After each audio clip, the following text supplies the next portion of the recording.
بسم الله الرحمن الرحيم يا أيها الذين آمنوا صلوا عليه وسلموا تسليما محبت الشهادة الشريف اللهم صل على سيدنا ونبينا وشفيعنا وحبيبنا ومولانا محمد صلى الله عليه وعلى آله وأصحابه وبارك وسلم. اللهم صل على سيدنا ونبينا وشفيعنا وحبيبنا ومولانا محمد صلى الله عليه وعلى آله وأصحابه وبارك وسلم. اللهم صل على سيدنا ونبينا وشفيعنا وحبيبنا ومولانا محمد صلى الله عليه وعلى آله وأصحابه وبارك وسلم. أعوذ بالله من الشيطان الرجيم. بسم الله الرحمن الرحيم. إن المؤمنون الذين إذا ذكر الله وجلت قلوبهم وإذا تليت عليهم آياته زادتهم إيمانا وعلى ربهم يتوكلون.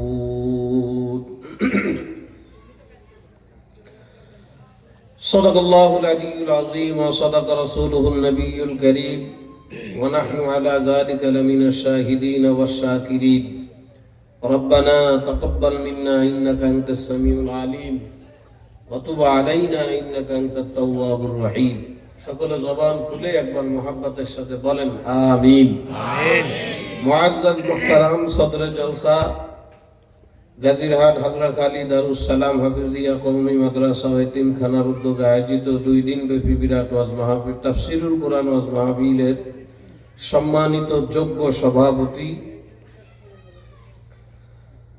আল্লাহ আপনাদের সামনে গুরুত্বপূর্ণ আলোচনা করে গেলেন বিশিষ্ট আলেমে দ্বীন জনাব হযরত মাওলানা আব্বাসউদ্দিন আজমি সাহেব দামাত বরকাতুল আলিয়া।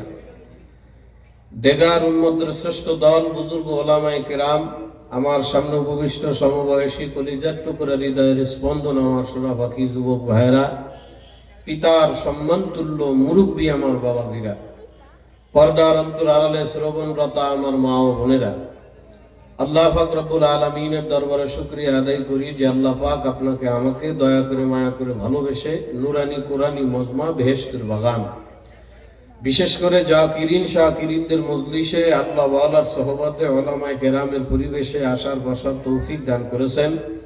এটা আল্লাহ পাক রব্বুল আলামিনের বড় ইহসান এবং দয়া। এমন একটা সময় আপনাকে আমাকে কোরআনের মাহফিলে আসার সুযোগ দিয়েছেন যে সময়টা বড় ভয়ঙ্কর, খুব নাজুক একটা পরিস্থিতি এখন বর্তমানে চলতেছে। ভয়ঙ্কর কেন বললাম? এখন যে সময় চলতেছে সে সময়ের অধিকাংশ মানুষের প্রিয় একটা জিনিসের নাম হইল গুনাহ। কথা কয় না? কি গুনাহ? গুনাহ গুনাহ। আরে মানুষ বলুক আর না বলুক, বর্তমান সমাজের প্রায় ম্যাক্সিমাম মানুষ, কি মহিলা কি পুরুষ, কি হুজুর আর কি খেজুর, কি বুড়া আর কি দুরা, আরে আল্লাহ, প্রায় মানুষের কাছে মানে একটা জিনিস হলো গুনাহ এমন ভয়ানক আকারে এখন মানুষের কাছে ধরা দিছে। শুধু ধরা দেয় নাই, মানুষের কাছে এখন প্রিয় জিনিসের নামই হইল গুনাহ। যদিও মুখ দিয়ে কয় না আসলে এগুলো করা ঠিক না, কিন্তু আগ্রহ নিয়ে করে গুনাহ। কথা কয় না, বুঝায়? এমন একটা ভয়ঙ্কর সময় এখন চলতেছে, অনেক মানুষ গুনাহ করবে না, গুনাহ করতে চায় না, কিন্তু পরিবেশটা এখন এমন হয়ে গেছে যে গুনাহ না চাইলেও হয়ে যাইতেছে। ঠিক মনে বাড়ি যায় কইল, হ্যাঁ ঠিক কইলেও ঠিক, না কইলেও ঠিক, এটাই ঠিক। চাইতেছে না গুনাহ করবে, কিন্তু কেমনে কেমনে গুনাহ হইয়া যাইতেছে। খুব ভয়ঙ্কর পরিবেশ। এই ভয়ানক পরিবেশে আল্লাহ পাক আপনাকে আমাকে কোরআনের মাহফিলে আসার সুযোগ দিয়েছে। আপনারা খুশি না বেজার? জবান খুললা কোন, খুশি না বেজার? দিল থেকে শুকর আদায় করি, বলি আলহামদুলিল্লাহ। এখন গুনাহ তো একেবারে সবার কাছে প্রিয়, অনেকে গুনাহ ছাড়তে চায়, করতে চায় না, কিন্তু তারপরেও অনিচ্ছা সত্ত্বেও অনেক সময় গুনাহ হইয়া যায়। তো এই ভয়ানক পরিবেশ থেকে বাঁচার উপায় কি? তো উপায় তো আল্লাহ রাব্বুল আলামিন কোরআনে কারীমের মধ্যে নিজে বর্ণনা করছেন। আল্লাহ পাক বলেন কি? আল্লাহ পাক বলেন, ইয়া আইয়ুহাল্লাযীনা আমানুত্তাকুল্লাহ, হে আমার মুহাব্বতের পাগলেরা। সুবহানাল্লাহ। কে কয় কে কয় কে কয় কে কয়? আল্লাহ কয়, হে আমার মুহাব্বতের পাগলরা। আপনারা এতদিন মনে মনে ভাবতে আছেন হুজুর কি কয়, এতদিন শুনলাম একটা, হুজুর দি কয় আর একটা। এই ইয়া আইয়ুহাল্লাযীনা আমানু এর ব্যাখ্যা তাফসীর করতেন আপনার আমার এক মুরব্বী, নাম শামসুল হক ফরিদপুরি রহমাতুল্লাহ আলাইহি। নাম শোনেন নাই? সদস্য হুজুর নামেই বেশি পরিচিত। কি এক জামানা এসে গেল, বর্তমান জামানার অধিকাংশ যুবকের কাছে এইসব আকাবির আপনার আমার রাহবার মুরব্বীদের নাম জিজ্ঞাসা করলে আউরিয়া সাইয়া তাই চেনে না, বোঝে না। আরে কথা কয় না কে? অধিকাংশ ইয়াং বয়সী পোলাপানদের জিজ্ঞাসা করেন, বলো তো শামসুল হক ফরিদপুরি কে ছিলেন? জানবেই না, বোঝেই না, ও চেনেই না। কপাল পুরিয়া ছাই হয়ে গেল রে বর্তমান জামানার যুবকদের আইডল, যুবকদের হৃদয়ের স্টার, যুবকরা যাদেরকে অনুসরণ করে, যুবতী মেয়েরা যাদেরকে অনুসরণ করে, হায় হায় তাদের চরিত্র শিয়াল কুত্তার চাইতেও খারাপ। কথা কয় না রে, বোঝে না। কি জামানা এখন, যে কোনো ম্যাক্সিমাম পোলারে জিগান ভালো ভালো স্টারের নাম করতে পারবে, রোনাল্ডো, মেসি, কাকা ফাক্কা আছে না, আরো কিছু। ওই যে যুবকরা আসে দেখছেন, কল লোকেছেন সেই লিগে আসে, মুরব্বীরা ভাবতে আছে ইয়ে মানে খায়, এ খায় না, এ মানুষের নাম।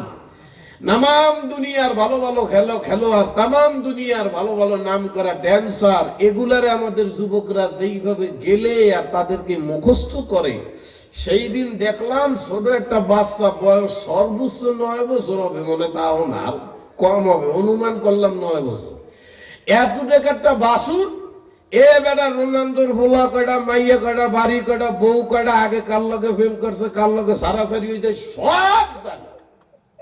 বাংলাদেশি বলা বিদেশি এক বেড়া একটু খেলে, এই হের 14 গোষ্ঠী পর্যন্ত এর গেলা, তাও বয়স 9 বছর। কি হয়ে গেল বর্তমান যুবকদেরও, কলিজার টুকরা যুবকেরা।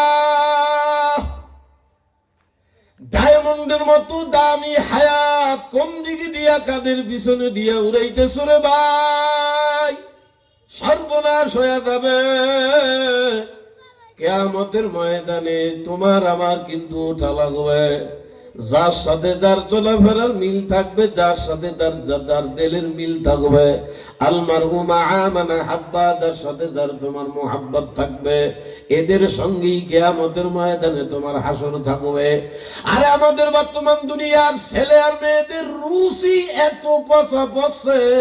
আমাদের বাংলাদেশের একজন নাম করে স্টার সিনেমা করে, বিয়া ছাড়া খালি মাইয়া করে দইরা দইরা বাচ্চা জন্ম দেয়, এদেরকেও আইডল মনে করে বর্তমান সময়ের ভোলাবানে। কথা কয় না, কথা কয় না, কথা কয় না।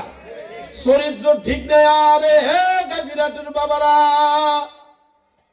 তুমি হয়তো এলাকার একটা ছেলে, সামান্য কেউ তোমার দাম দেয় না, রিক্সা চালাও, ভ্যান চালাও, কোন রকম দিন মজুরি দিয়া চলো, তোমার কি হুঁশ আছে? তোমার চরিত্র যতটুকু পবিত্র আর সুন্দর, এসব চলচ্চিত্র জগতের মানুষের চরিত্র শিয়াল কুত্তার চাইতেও খারাপ।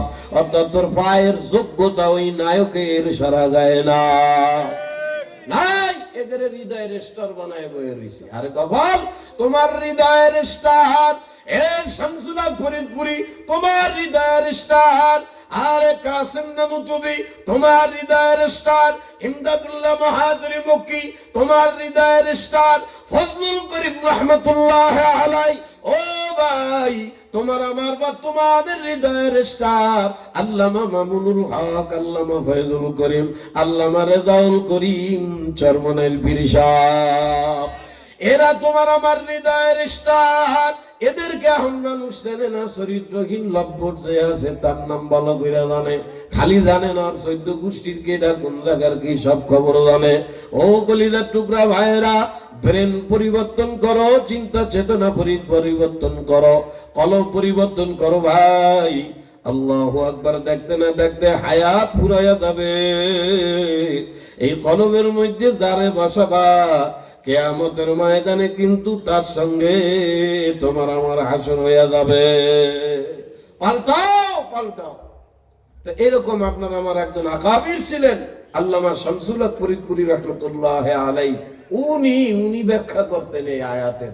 কি কিছু ছাত্র দেওবন্দের গৌহারডাঙ্গা মাদ্রাসা থেকে লেখাপড়া কইরা কেউ দাওড়া ভরবে, কেউ ইফতা মানে মুফতি পড়ার লেগে দারুন দেওবন্দে যায়। তো শেষ সব কিছু গোছাই টেছাই নিয়ে মাদ্রাসায় এসে শেষ হুজুরের দ্বারা দোয়া নিয়ে দেওবন্দে যাইবে।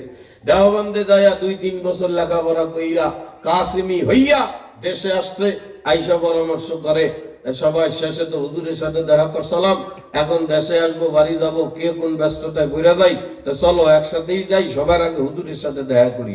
কথা কি বোঝেন না ভাই? কথা কি বুঝতেছেন না? এরপরে মাদ্রাসায় গেল, যাই হুজুরের সাথে সাক্ষাৎ করলো, হুজুর আমরা লেখাপড়া করে আসছি, তো সর্বপ্রথম আপনার সাথে দেখা করলাম দেশে আইসেই। তা হুজুরকে আব্বা ভালো করে পড়ছো তো? হুজুর আলহামদুলিল্লাহ আপনার দোয়া ভালোই পড়ছি। তা আমার একটা প্রশ্নের উত্তর দাও তো। হুজুর বলেন, দেখি চেষ্টা করি পারি কিনা। তা হুজুরে কয়, এ বাদান বলো তো, ইয়া আইয়ুহাল্লাযীনা আমানু এর মানে কি? ছাত্ররা দিছে আইসে হাসবে না, হাসার প্রশ্ন তো হাসবে না। আপনারা মনে ঠিক পাইতে আসেন না। প্রশ্নটা কেরম হয়েছে জানেন? একজনে জিগায় ইমাম সাহেব, হুজুর কন্দি ফজরের নামাজ কয় রাখা? বোঝে নাই বুঝতে পারছেন না? যে বেটা ফজরের নামাজ কয় রাকাত কইতারে না, এ বেটা ইমামতি করে কেমনে? সারা শব্দ দেয় না, বুঝতেছেন না কথা? এটা হাস্যকর প্রশ্ন না? তো ছাত্ররা হাস্য দিয়েছে, তাও কি কয়? ভালো আছেন কি কয় হুজুরি? ইফতা হইলে আসলাম, মুফতি হয়ে আসলাম, দাওরা হাদিস পড়ে মাওলানা টাইটেল নিয়ে চলে আসলাম, আর জিগায় কি ইয়া আইয়ুহাল্লাযীনা আমানু এর অর্থ কি? হুজুর জিজ্ঞাসা উত্তর না দিয়ে তো ফেলা যায় না। তো আস্তে আস্তে উত্তর দিয়েছে হুজুর, ইয়া আইয়ুহাল্লাযীনা আমানু মানে আল্লাহ কয় হে আমার বিশ্বাসীরা। হুজুরে কয় নাই। আরেকজনে কয় হে আমার মুমিনরা। আরেক হুজুর কয় নাই। যা কয় হয় না, হুজুর খালি কয় হয় নাই। যে ছাত্ররা পাইছে ভয় আল্লাহ কোন পেস্টেস আছে, বোঝে না কথা। যা কই তাই হচ্ছে না, তাহলে মানে কোনো ঝামেলা টামেলা আছে। তাহলে শেষ হুজুর তা পারতেছি না, তো তা আপনি একটু কয়ে দেন। আল্লাহর ওলি চোখের পানি ফেলায় কান্দে, আমার পাগলেরা। দেওবন্দে গেলা, ইফতা পড়লা, মুফতি হইলা, মাওলানা হইলা, বাজান আমার মাওলায় কোরআনের মধ্যে তার মহাব্বতের বান্দা বান্দীদেরকে এত আদর করিয়া মাঝে মাঝে কিছু শব্দ ব্যবহার করিয়া ডাক দেয়। ওই আদরের আর মায়ার ভাষা তোমরা এখনো বুঝলা না। মানে কি? আল্লাহ পাক কয়, যত জায়গায় কোরআনের মধ্যে আল্লাহ পাক বলছে ইয়া আইয়ুহাল্লাযীনা আমানু, হে আমানু শব্দ যত জায়গায় বলছে, এই আমানুর আরেকটা ব্যাখ্যা আল্লাহর ওলি বলতেন, এর মানে হইল আল্লাহ পাক কোরআনের মধ্যে বান্দাদেরকে ডাকে, হে আমার আদরের পাগলরা। সুবহানাল্লাহ। কে কয়? কে কয়? কে কয়? আল্লাহ নিজে পাগল কয়। এ বাবা পাগল কে কারে পাগল কয়? যে যার জন্য পাগল, যে যার লিগা অস্থির হয়ে যায়, যে যারে সম্ভবের চাইতেও বেশি মোহাব্বত করে তাকে পাগল কয়। কেমনে বুঝাইতাম আমার গাদিরাটে শোনাময় না বাকি বাবা করে। এ বাবারে কথার কথা, কোন একজন মসজিদের ইমাম সাহেব তার ছোট দিন 2.5 বছরের বাচ্চা নিয়ে বাজারে আসছে। সকালে আসে না? আসে না? বুঝতেছে না আমার কথা? একটু জবাব দেন। মুফতি বিয়ার চেয়ারম্যানকে ধরে বেঁচে তুই আইছে। আরে এখন বেচার টাইম তো নাই, ওই ভয় ভয় সময় আছে। তোরা কর না রাই তাকবীর। আপনারা জানেন না আমি একটু পাগল মানুষ, আমার লোক একটু আওয়াজ সারা শব্দ না দিলে আমি উৎসাহ পাই না, বুঝি না, আমার শোনো বাকিরা বুঝে না। না আপনারা একটু আমার সাথে আওয়াজ না দিলে আমার ভিতরতে মনে হয় যে আপনারা আমার কথা বোঝেন না, তাই তো আমি কথার উৎসাহ পাই না। একটু আওয়াজ দিবেন, পারবেন না ইনশাআল্লাহ? মানে সারা শব্দ দিলে বুঝি যে আমার ছোট বাকিরা কথা বুঝতেছে। তো 2.5-3 বছরের ছোট বাচ্চা কোলে নিয়ে কোন এক মসজিদের ইমাম সাহেব বাজারে আইছে সকালে। তো আরেকজন দোস্ত বন্ধুর সঙ্গে দেখা হয় না, হয় না? হয়। দেখা হওয়ার পরে দেখবেন আমাদের স্বভাবই এইটা, কোনো মানুষ যদি আমারে আদর না করে আমার বাচ্চারা আদর করে তাহলে মজা বেশি লাগে, বুঝে না? আমার বাচ্চারা যদি কেউ আইসা আমার কথাবার্তা কিছু কয় না, খালি আমার বাচ্চারা নিয়ে খুব আদর করতেছে, সোহাগ করতেছে, কিছু কিনে খাইতে দিচ্ছে, আমারে আদর করলে আমি যে খুশি হইতাম তার চেয়ে বেশি খুশি হয়, হয় না? হয় না? তো বন্ধুর সাথে দেখা আইসে সালাম খানি দিয়া না হুজুরুল্লাহ কথা নেই, কথা হয়েছে ছোট কোলের মধ্যে যে 2 বছরের বাচ্চা, ওই বাচ্চারা এসে পেটে খোঁচাচ্ছে আর জিজ্ঞাসা করতেছে আব্বা কিরম আছো, কার কোলে উঠছো? তো বাচ্চা উত্তর দেয় আমার আব্বা। এই যে কয় তার ঘাট কি এটা তোমার আব্বা, এদি তোমার খালু, সতেনি করে বলে না? তো বললি দেখবেন বাচ্চা কয় ধরে মারবানি আমার আব্বা। কিছুক্ষণ পরে বাচ্চাটারে কোলে নেওয়ার জন্য যখন হাত বাড়ায়, বাচ্চা বাপের কোলের থেকে যাবে না, বাপের গোল জড়ায় ধরে রাখছে কান্দে, বাপের কোলের থেকে যাবে না। তখন দেখবেন বাপে উত্তর দেয় ভাই আল্লাহ ছেলে একটা দিছিল ভাই, ছেলেটা তো আমার বড় পাগল, এ ছেলের জন্য কোথাও যাইতারি না বইতারি না, ছেলেটা আমার জন্মের পাগল, এ পোলা আমারে সারা মোটে থাকতেই পারে না। তো বাপ হইয়া বাচ্চারে পাগল কয় কি জন্য কথা কয় না? বাপ হইয়া বাচ্চারে পাগল কয়, তার মানে বাচ্চা আমারে বড় ভালোবাসে। এ হাজরাখালির কলিজার টুকরা ভাই, আল্লাহ পাক আপনারা আমারে পাগল কেন কয়? কারণ আমার মাওলা কয় যারা দুনিয়ার জমিনে ইমানদার এরা দুনিয়ার সব কিছুর চাইতে আমি মাওলারে বেশি ভালোবাসে। লা ইলাহা ইল্লাল্লাহ, এটা আমার কথা না, আল্লাহই কয় ওয়াল্লাযীনা আমানু আশাদ্দু হুব্বাল লিল্লাহ, ওরে যারা ইমানদার তারা তামাম দুনিয়ার ভিতরে কেবলমাত্র একমাত্র আমি মাওলারে বেশি ভালোবাসে। কারে কারে কারে কারে কারে? বাবা আল্লাহ পাকরে ভালোবাসে ইমানদার, কথাটা কইল কেডা? আমার মাওলা। এখন আমরা বর্তমান দুনিয়ার অধিকাংশ মানুষ কিন্তু ইমানদার। কেমন ইমানদার জানেন? সাবা বাবিতে ইমানদার, আসলে ইমানদার না, কথা কয় না। এখন বর্তমান সমাজের অধিকাংশ মানুষ নামে ইমানদার, নামে নামে চাপায় চাপায় সুপায় ইমান, আসলে ইমান নাই, আসলে ইমান নাই, কথা কচ্ছে না, বুঝে না? কিরকম ভাই? কারণ আল্লাহ পাক রব্বুল আলামিন, আমরা বর্তমান দুনিয়ার অধিকাংশ মানুষ নিজেরে ইমানদার মনে করি, আসলে ইমানদার হওয়ার জন্য যা দরকার তা আমাদের মধ্যে নাই। জন্মের ঘরের থেকে আব্বা ইমানদার, দাদা ইমানদার, আমিও যেই ঘরে জন্ম হয়েছি ওই ঘরে ইমানদার, এই গতানুগতিক ভাবে নিজেরে ইমানদার মনে করি। আসলে ইমানদার কেমনে হইতে হয় কোনোদিন ফিকিরও করি নাই, দরদও করি নাই। বাবারা বর্তমান দুনিয়ায় আমরা অধিকাংশ মানুষ নিজের ইমানের ব্যাপারে কোনো দরদ আমাদের মধ্যে নাই। বাবারে আজ থেকে 30-40 বছর আগে আমাদের মুরব্বীরা বয়ান করতো আর বলতো এমন একটা সময় আসবে রে, সকালে মানুষ বেঈমান হবে, বিকালে আবার ইমানদার হবে, বিকালে বেঈমান হয়ে সকালে আবার ইমানদার হবে। কিন্তু আদব ব্যাপার, বর্তমান দুনিয়ার যে অবস্থা হয়েছে, মানুষ সকাল বিকাল তো দূরের কথা, মিনিটে মিনিটে ইমানদার হয়, মিনিটে মিনিটে বেঈমান হয়, কথা দেয় না। নিজের ইমানের ব্যাপারে দরদও নাই, ফিকিরও নাই। কিন্তু আপনার আমার কাবির মুরব্বীরা ভাই, নিজের ইমান তো দূরের কথা রে ভাই, অন্য একজন মানুষ ইমান হারা হইয়া দুনিয়ার থেকে যাবে, অন্য একজন মানুষ ইমান সারা দুনিয়ায় চলবে, এটাও তাদের মনে মানতে পারতো না, এটাও তারা সহ্য করতে পারতো না। আপনার আমার নিজের ইমান নিয়ে ফেকের নাই, আর তারা নিজের ইমান তো দূরের কথা, আর একজন ইমানওয়ালা মানুষ ইমান হারা হবে এটা মানতে পারতো না, পারতো না, ফেকের নাই। তো আপনার আমার আকাবির আরেকজন ওই যে হযরত ওমর রাদিয়াল্লাহু তাআলা আনহু, উনি ওনার আমলে এক লোকের নাম ছিল জাবালা। কি নাম? জাবালা। জাবালা নামক একটা লোক ছিল, আহারে হতভাগারে, এই ইমানদার ছিল, কোনো এক কারণে, স্বার্থে হোক লোভে হোক যে কোনো কারণে ইমান সাইরা মদিনার থেকে ইস্তাম্বুল চলে গেছে। ইস্তাম্বুল মানে হইল বর্তমান তুরস্কের একটা এলাকা। ওই জায়গা কত দূর? মদিনার থেকে ইস্তাম্বুল প্রায় ৮,০০০ মাইল দূর। বুঝে না কথা? বুঝে কয় হাজার? ৮,০০০ মাইল দূর ইস্তাম্বুল, সেইখানে চলে গেছে। সংবাদটা এক কান দুই কান তিন কান করতে করতে করতে হযরত ওমর রাদিয়াল্লাহু তাআলা আনহুর কানে গেছে। হুজুর, আপনার রাজ্য থেকে একজন মানুষ বেঈমান ঈমান হারা হইয়া ইস্তাম্বুলে চলে গেছে। নাম কি? জাবালা। শুই নেই বড় মনের মধ্যে বড় কষ্ট পাইছে। একজন মানুষ এত বড় সম্পদ, এত বড় দামি ঈমান, আরে দুনিয়ার তামাম দুনিয়ার চাইতেও দামি, তামাম পৃথিবীর চাইতেও দামি। আরে একজন মানুষের কাছে সবচেয়ে প্রিয় জিনিসের নাম হইল তার জীবন, জান।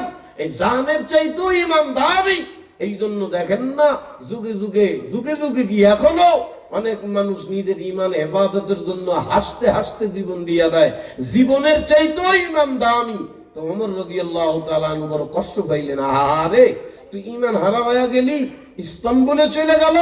থাক, সাথে পাশে থাকলে তো তোর ধীরে ধীরে হাতে পায়ে ধীরে ধীরে আবার ঈমানের দাওয়াত দিতাম। তো একদিন মজলিসে হযরত ওমর রাদিয়াল্লাহু তাআলা আনহু বলতেছেন, তোমাদের মধ্যে এমন কেউ আছো যে আমার পক্ষ থেকে একটু ইস্তাম্বুলে যাইবা, যাইয়া জাবালার কাছে ঈমানের প্রস্তাবটা আবার দিবা, ঈমানের দাওয়াত আবার দিবা। সেজন্য আবার কুফরির পথ থইয়া আমার মাওলার উপরে আবার ঈমান আনে, আবার ঈমান গ্রহণ করে। তো ঈমান এক নিজের ঈমানের ব্যাপারে দরদ তো আছেই, আরেকজনে বেঈমান হবে এইটা তো মানতে পারতেন না, মনে সহ্য করতে পারতেন না। তার মধ্যে একজন দাঁড়ায়, হুজুর আমি আছি, আমি মরিবাসী, যেমনে হোক জাবালারে খুইজা আপনার পক্ষ থেকে ঈমানের প্রস্তাবটা আবার দেব। হযরত ওমর বলে, যাও বাবা, তুমি আমার এই উপকারটা করো, চলে যাও, যায়া জাবালারে খুইজা আমার পক্ষ থেকে তার ঈমানের প্রস্তাব আর দাওয়াতটা দাও। বেচারা ৮,০০০ মাইল প্রায় ২-৩ সপ্তাহ কষ্ট কইরা জাবালা শহরে গেছে, এই ইস্তাম্বুল শহরে গেছে। ইস্তাম্বুলে যাইয়া জাবালারে খুঁজতে খুঁজতে খুঁজতে খুঁজতে খুঁজতে খুঁজে পাইছে। পাওয়ার পরে ধরছে, এ দেখি তো দুইজন অবাক, তুমি এই জায়গা? ভাই, ও ভাই, তোমার খোঁজার জন্য আসছি। কি ব্যাপার? হযরত ওমর তোমার কাছে আমারে বার্তা বাহক হিসেবে পাঠাইছে। ভাইও, হযরত ওমর তোমাকে আবার ঈমানের প্রস্তাব দিতেছে, ঈমানের দাওয়াত দিতেছে, তুমি ঈমান গ্রহণ করো। জাবালা ডাক দিয়া কয়, ওমর আমারে নিজে প্রস্তাব দিছে? কয় হ্যাঁ। কয় তাহলে শর্ত হইল দুইটা। নাউজুবিল্লাহ কয় না? নাউজুবিল্লাহ কয় না রে? ঈমানের দাওয়াত দেয়, ঈমান গ্রহণ করবে তো দূরে, শর্ত লাগাইছে দুইটা। আমি ঈমান আনতে পারি দুইটা শর্তে। যদি ওমর আমার দুইটা শর্তে রাজি হয় তো আমি আবার ঈমানের উপরে আসবো। বার্তাবাহক কয়, কি শর্ত? কয় নাম্বার ১, ওমরের মাইয়ার সঙ্গে আমার বিয়ে দেওয়া লাগবে। নাম্বার ২, অর্ধ জাহানের বাদশাহী খেলা, আল্লাহু আকবার, বাদশাহী করে ওমর, এই অর্ধ জাহানের বাদশাহী এইটা আমার দেওয়া লাগবে। অর্থাৎ আমি বাদশাহ হব, অর্থাৎ খলিফাতুল মুসলিমিন আমি হব, আমারে খেলাফত দেওয়া লাগবে। শর্ত হইল দুইটা। বার্তাবাহক ডাক দিয়া কয়, ওরে ভাই, ওমরের মাইয়ার ব্যাপারে গ্যারান্টি আমি দিতে পারি, কারণ আমি হযরত ওমরে চিনি, যেই পাগলের পাগল। তুমি ঈমান আনার জন্য প্রয়োজনে সে জীবন দিয়ে দেবে, মাইয়া তো দূরের কথা, তার মেয়ের ব্যাপারে তোমারে গ্যারান্টি দিতে পারে, কিন্তু খলিফাতুল মুসলিমিন বানানোর ক্ষমতা তো ওমরের হাতেই নাই। এটা সূরা সদস্য পুরাতন সাহাবায়ে কেরাম দ্বারা এরা পরামর্শ কইরা বানায়। এইটার গ্যারান্টি আমি তোমারে কেমনে দেবো ভাই, এটা তো আমি জানি না। কয় তাই দাও, চইল্লা দাও, যাই আমার প্রস্তাবখানা দাও, যদি রাজি হয় তা আমারে জানাইও। আহা, দীর্ঘ প্রায় ২-৩ সপ্তাহ কষ্ট করে আসলো, হালিয়াতে আবার চলে যায়। মদিনায় যাইয়া একদিন রেস্ট নিয়ে পারে নাই। হযরত ওমরের সামনে সাক্ষাৎ। কিও ভাই, তোমারে পাঠাইলাম? কহা হুজুর, এইটা আসলাম রাত্রে। কি ব্যাপার? হুজুর, দাওয়াত তো দিছিলাম, কিন্তু বেচারা শর্ত তো লাগাইছে দুইটা। কি শর্ত? ১ নম্বর, আপনার মাইয়া বিয়া করতে চায়। ২ নম্বর, সে খেলাফতুল মুসলিমিন হইতে চায়। অর্ধ জাহানের বাদশাহী সে করবে, তারে খেলাফত বানাই দিতে কয়। ওমর কয় তাই তুমি কি বলছো? কয় হুজুর আমি কি আর বলবো, আপনি যেই পাগলের পাগল, আপনার মাইয়ার ব্যাপারে গ্যারান্টি তো আমি দিতে পারি, মাইয়া তো ভালো কথা, আপনি তো জীবনও দিয়ে দিতে রাজি আছেন, কিন্তু ওই খেলাফতুল মুসলিমিন তো আর আপনার হাতে নাই, আমি এই ব্যাপারে কি বলবো, আমি কিছু না বইলা চলে আসছি। ওমর কয় আরে ভাই কি ভুল করছো, যা তুমি রাজি হইলা কিনা, হইলা না কেন, রাজি হইতা আমি সব পুরাতন সাহাবায়ে কেরামের পাও ধরিয়া কান্দা কান্দা দরকার তাদেরকে রাজি করাইতাম, তবু আমার এক ভাই ইমানের উপরে আসতো, বেঈমান থাকতো না। একটা মানুষ ইমান হারা হয়ে যাবে, জামালা ইমান ছাড়া চলতেছে, প্রত্যেকটা মানুষের পিছনে আমার মাওলা আজরাইলকে দাঁড় করায় রাখছে। আরে সময় নাই রে, কি কল্লা রাজি হইলা না, আরে পিছনে আজরাইল দাঁড়ানো, যে কোনো মুহূর্তে ধরবে, জামালা ইমান হারা হইয়া যাবে।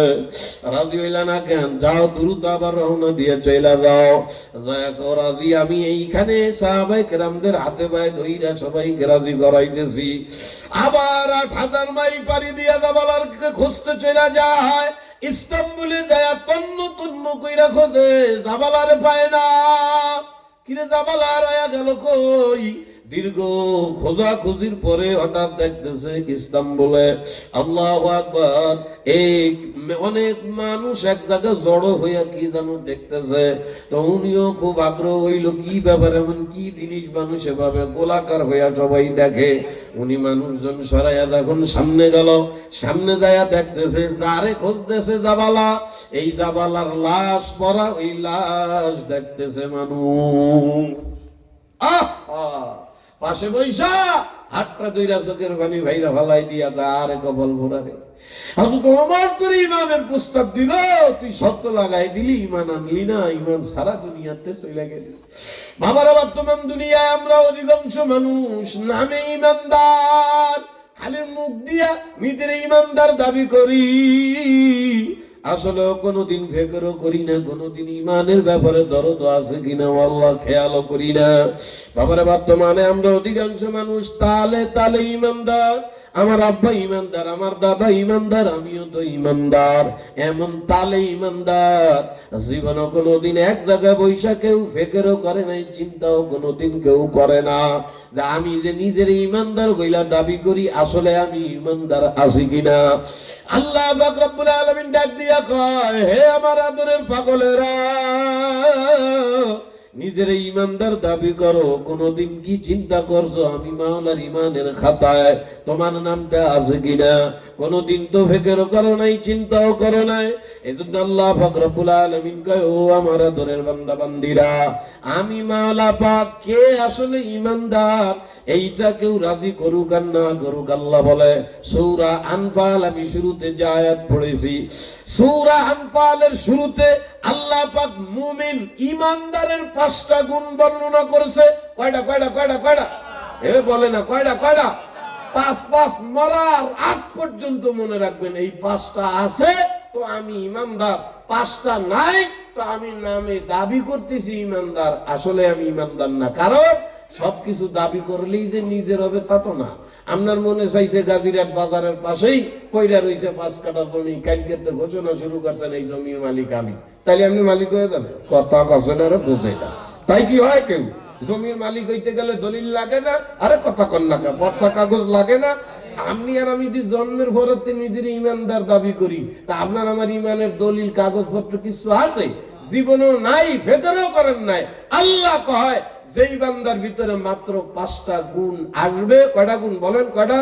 5টা গুণ আসবে। আল্লাহ কয় সে যদি নিজের ইমানদার দাবি নাও করে, সে যদি মুখ দিয়া কাউরে নাও বলে যে আমি ইমানদার, আল্লাহ কয় আমি তোরে দলিল দিলাম, সার্টিফিকেট দিলাম, উলাইকা হুমুল মুমিনুনা হাক্কা, এই 5 গুণ যার আছে সে সত্যিকারের ইমানদার। গুণ কয়টা? 1 নম্বর আল্লাহ কয় ইন্নাল মুমিনুনা আল্লাযীনা ইযা যুকিরাল্লাহ, ওরে যারা ইমানদার হবে আমার মাওলা ডাক দিয়া কয় 1 নম্বর যেই বান্দা বান্দিরা ঈমানদার হবে, যে বান্দা বান্দিরা মুমিন হবে, তাদের 5টা গুণ থাকবে। নাম্বার 1, ইযা যুকিরাল্লাহু ওয়াজিলাত কুলুবুহুম। তাদের সামনে যখন আমার মাওলার কথা বলা হবে, তাদের সামনে যখন আমি মাওলা পাকের কোন আয়াত তেলাওয়াত করা হবে, তাদের সামনে যখন আমি মাওলা পাকের জিকির করবে, আল্লাহ ওয়াজিলাত কুলুবুহুম, সঙ্গে সঙ্গে তাদের অন্তর কলব কাইফা উঠবে। সুবহানাল্লাহ কয় না? মানে আল্লাহর নাম শোনার সাথে সাথে মনের মধ্যে একটা ধাক্কা মারবে, শরীরের মধ্যে একটা ওয়াজদ হবে। আল্লাহ ওয়াজিলাত কুলুবুহুম, তাদের কলবে ওয়াজদ হয়ে যাবে। কলবে ওয়াজদ কি ও ভাই? আরে ঈমান তো নাই, কলবে ওয়াজদ আসবে কোত্থেকে? ওরে ভাই, তোমার আমার মাওলা বড় আদর করে বানাইছে। হে আজরা খালি কলিজার টুকরা আমার বাবারা, বড় মায়ার দয়ার বান্দা বান্দি, কি করি এমন মাওলার দরবারে রওনা হইলাম সোনা পাখিরা। বাবারে, আপনারা আমার মাওলা বানাইছে 2টা জিনিসের মাধ্যমে, একটা হইল শরীর আর একটা হইল রুহু কলব। ও বাবা, একটা শরীর আর একটা কলব, এই 2টা জিনিসের নাম মিলাইয়া তার নাম হইল মানুষ। বোঝে না? বোঝে না? কয় জিনিসের নাম মানুষ? জবান খুলেন, কয়টা? কয়টা? 2। একটা স্ট্রাকচার, বডি, এই যে শরীর, আর একটা হইল রুহু। এই 2টার কোন একটা যদি না থাকে, সে মানুষ হয় না। শরীর আছে ভাটাভাটি নায়কের মতো চেহারা, ভিতরে রুহু নাই, তারে কেউ মানুষ কয় না, কয় লাশ। আবার বডি নাই কিন্তু রুহু ঘুরে বেড়াইতে আছে, তারে কেউ দেহেও না, মানুষও কয় না, কথা কয় না।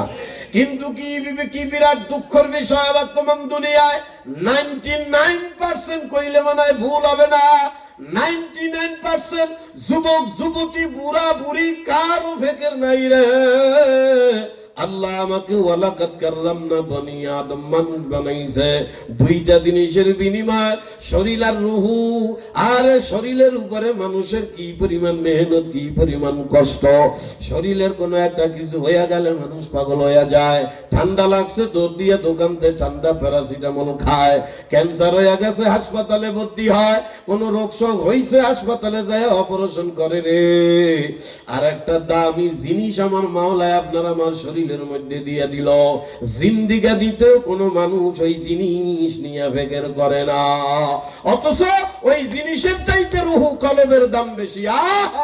আরে হাজরাখালীর মানুষেরা জীবনেও কেউ কোনোদিন ফেকের করলো না, আমি আমার শরীর নিয়ে এত হিনু করি। আরে মহিলারা গাদিরাটে আইয়া পারে আল্লাহ, কসমেটিকের দোকানে কি ভিড়, আলতা সোনো লিপস্টিক এই শিখ সেই শিখ, আরে কিনতি মানা করতেছি না, কেনেন আরো কেনেন, স্বামীর পকেটেরটা শেষ করে বেলায় দিল কসমেটিক কিনতে কিনতে। কি জন্য? শরীরটারে সাজাইবে। আহা, অথচ এই শরীরের চাইতে বেশি দাম রুহুর দাম, কথা কয় না? কথা কয় না? শরীরের চাইতে রুহুর দাম বেশি না কম? কথা কন। কেমনে বেশি? এ ভাই, নায়কের মতো ফাটাফাটি চেহারা, যেই মাইয়ারে দেখলে এলাকার সব পোলাপান টাসকি খায়া দেয়, বাড়ির আশপাশে লাইন লাগায়। এই মাইয়ের ভিতর থেকে যদি রুহুটা বাইর হইয়া যায়, দেখবেন সবাই কয় বেশি দেরি কইরো না, লাশ ফুলিয়া যাইবে, তাড়াতাড়ি মাটি দাও, কথা কয় না? এই কথা তো কেউ জীবনও বলবে না। আরে কেমনে মাটি দাও, মনে তো মানে না, এত সুন্দর চেহারা, গেলে তো হারায় যাবে, না না মাটি দিও না, এই কেউ কয়। আরে কথা কয় না, কয় না, আরো দ্রুত কেমনে যদি তাড়াতাড়ি মাটির তলে দেওয়া যায়, এই ভেগেরে পাগল হইয়া যায়। কিন্তু কলিজার টুকরা বাবারা, আর একজন মানুষের শরীরে যদি ঘা পাচরা হইয়া এমন রোগ হইছে, পচন রোগ, পোক হইছে, শরীরে পোকাও হয়ে গেছে, মারাত্মক দুর্গন্ধ হয়ে গেছে, কিন্তু ভিতরে রুহু নামক জিনিসটা আছে, এই টুকটাক করে নড়তেছে, ঘা পাচরা হইয়া বাবারে পুরা পয়সা দুর্গন্ধ হয়ে গেছে। এই দুর্গন্ধ থেকে বাঁচার জন্য ওই মানুষটারে নির্জন এলাকা হয়তো রাইখা আসবে, কিন্তু কেউ বলবে না ওরে জিন্দা কবর দাও, কথা কয় না? কেউ জিন্দা কবর দিতে বলবে না। হয়তো দুর্গন্ধের কারণে এমন এক জায়গায় রেখে আসবে যেখান থেকে গন্ধ পাওয়া যায় না। কিন্তু যেই রুহুর কারণে শরীর পচলেও দাম থাকে, কবরের মধ্যে রাখে না, সেই রুহু বা কলবের উপরে তোমার আমার কোনো ফিকির নাই। আল্লাহ পাক রব্বুল আলামিন গায় আমার আদরের বান্দারা বড় মহব্বত করে তোরে বানাইছি, শুধু বানাই নাই, ইন্নাল্লাহা ইউহিব্বুন নাস, আমি মাওলা তোরে ভালোবাসি, বড় মায়া করি আমার বান্দা বান্দীরা। কিয়ামতের ময়দানে দুনিয়ায় বোঝো আর না বোঝো, আমার সামনে কিন্তু আসা লাগবে। আমার সামনে আসার পরে কিয়ামতের ময়দানে আল্লাহ আল্লাহ আল্লাহ নিজে বলবে, আল্লাহ আল্লাহ ডাক দিয়া বলবে, দুনিয়া বাড়ি ছিল, গাড়ি ছিল, কত ধন দৌলত তোর ছিল, ওরা তোর এত দাপট ছিল, নাম মানুষ নাম শুনলেই ভয় পাইতো। আল্লাহ পাক কিয়ামতের ময়দানে আপনারা আমারে ডাক দিয়া বলবে, আল্লাহু আকবার, আমার মাওলা নিজেই ডাক দিয়া বলবে, ইয়াউমা লা ইয়ানফাউ মালু ওয়ালা বানুন, আল্লাহ কয় বান্দা বান্দিরা, তোর বাড়ি গাড়ি ছেলে মেয়ে বিবি বাল বাচ্চা আত্মীয় স্বজন দুনিয়ার ধন সম্পদ এই নেতাগিরি আমি মাওলার দ্বারা আজকে কোনো কাজ হবে না রে। কিয়ামতের ময়দানে মানুষজন আল্লাহু আকবার মাওলার কাছে বলবে, আল্লাহ আপনি কি জানেন আমার গাজীরাটে বিরাট একটা ব্যবসার দোকান আছে, আপনি কি জানেন আমার নামি গাজীরাটে একটা ব্যাংক চলে, এ আল্লাহ আপনি কি জানেন আমার 5টা ছেলে এমন ভয়ঙ্কর, এলাকা আমার 5 পোলার নাম শুনলেই মানুষের ফ্যান গরম হয়ে যায়, আমি এত বড় বাহাদুর 5টা ছেলের বাবা। আল্লাহ কয় ওইসব কথা আজকে আমি মাওলার দরবারে চলবে না। তবে মাওলা ডাক দিয়া কয়, হা বান্দা, কিয়ামতের ময়দানে যদি একটা জিনিস আমি মাওলার দরবারে ঠিক কইরা আসতে পারো, কি? আল্লাহ কয়, ইল্লা মান আতাল্লাহ বিকলবিন সালিম। ও বান্দা, কলব নামক একটা যন্ত্র আমি মাওলা তোর 3.5 বডির মধ্যে দিয়ে দিয়েছিলাম। কত বড় দামি যন্ত্র ছিল বান্দা, তুই বুঝলি না কত দামি। কোন মানুষ যদি তার কলবটাকে দুনিয়ার থেকে ঘুরাইয়া খালি আসমান আমার মাওলার দিকে দিয়া দেয়, এ বান্দার কত দাম জানো? এলাকায় কেউ দাম দেয় না, 5 পয়সাও তারে মূল্য দেয় না। আল্লাহ কয় কলবটারে খালি আমার দিকে দিয়া দিলে এলাকায় তোরে কেউ দাম দেয় না, পাশেও বসতে দেয় না। বান্দারে তাতে কি? ওই কলবটা যদি তুই আমি মাওলার দিকে দিয়া দাও, তোর দাম আমি মাওলার কাছে 1,00,000 জিবরাইলের চাইতে বেশি।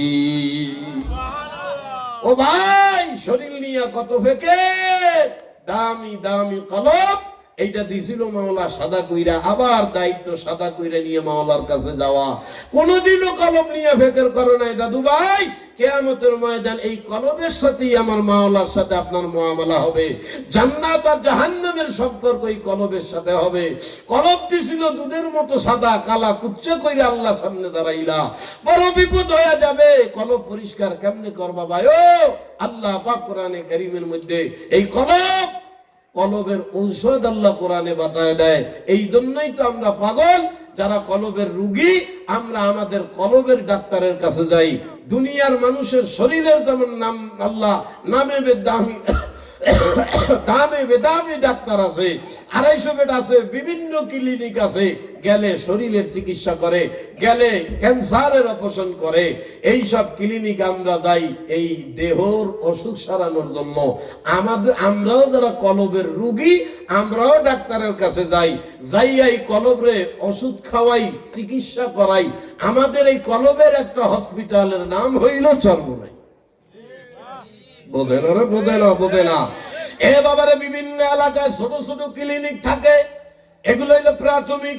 ওরসে ঠান্ডা জ্বর কাশি মোটামুটি যা দেয়। এলাকার বিভিন্ন মাদ্রাসায়, যে আপনাদের আজকের এই মাদ্রাসা হাজরাখালী, এই মসজিদ, এগুলা ছোট ছোট কলবের চিকিৎসার কেন্দ্র, ক্লিনিক।